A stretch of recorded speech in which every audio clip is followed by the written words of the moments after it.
আসসালামু আলাইকুম, সবাইকে মাহে রমজানের শুভেচ্ছা। আজকে আমার সাথে একটা ঘটনা ঘটেছে, সেটা হচ্ছে যে দুপুরে আমাকে জিজ্ঞেস করতেছিল যে তুমি কি লাঞ্চ করেছো। আমি বলছি যে আমাদের রমজান মাস চলতেছে, রামাদান। সো আমরা লাঞ্চ করি না, আমরা বিফোর দ্য সানরাইজ আমরা তখন খাওয়া দাওয়া করি, আফটার দ্য সানসেট তারপর হচ্ছে যে খাওয়া দাওয়া করি। ও, আই আন্ডারস্ট্যান্ড। তো এটা বললেই সে চলে গেছে। তার বাবাকে আমি বলছি, আমার বসকে বলি নাই। তো মানে বাবার সাথে মানে বসের বাবার সাথে কথা হচ্ছিল আর কি। তারপর হচ্ছে এই কিছুক্ষণ আগে মানে বিকালে এসে আমাকে একটা এই প্রোটিন শেক দিয়ে গিয়েছে। এটা আসলে বলা যায় প্রোটিন শেক কিনা আমি জানি না, আমি সবাই তো ভিডিওতে দেখি প্রোটিন শেক। সো এটা হচ্ছে যে মানা পাউডার, এটা হচ্ছে কমপ্লিট ফুড। সো এখানে 5 টেবিল স্পুন বা 5 চামচের মধ্যে আমি 86 গ্রাম হয় পানি অথবা মিল্কের সাথে আমরা যদি মিশিয়ে খাই, এখানে 400 গ্রাম ক্যালোরি পাওয়া যাবে, 1 মিল কমপ্লিট।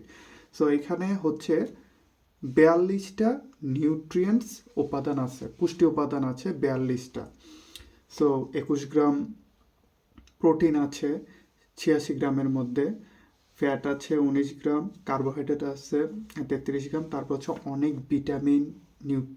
ভিটামিন মিনারেলস অনেক কিছু রয়েছে, যেটা বললাম আর কি। 42টা পুষ্টি উপাদান রয়েছে, ভিটামিন A, B1, B2, তারপর হচ্ছে B6, vitamin C, D, E, K, potassium, zinc, calcium, selenium, magnesium.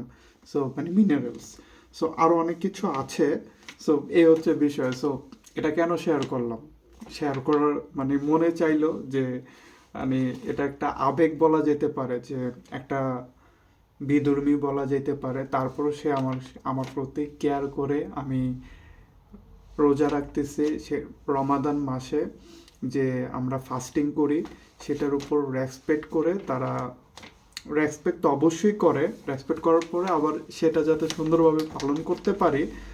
আহ, এটা না দিলেও যে পালন করতে পারতাম না সেটা না, তারপরেও এটা এটা সে দিয়েছে এই কারণে যে বলছে যে তুমি যদি এটা নেও, মানে তুমি চ্যাট জিপিটির কাছে তোমার ওজন অনুসারে কতটুকু তোমার ক্যালোরি প্রয়োজন সে অনুযায়ী তুমি এটা কিন্তু গ্রহণ করতে পারবা।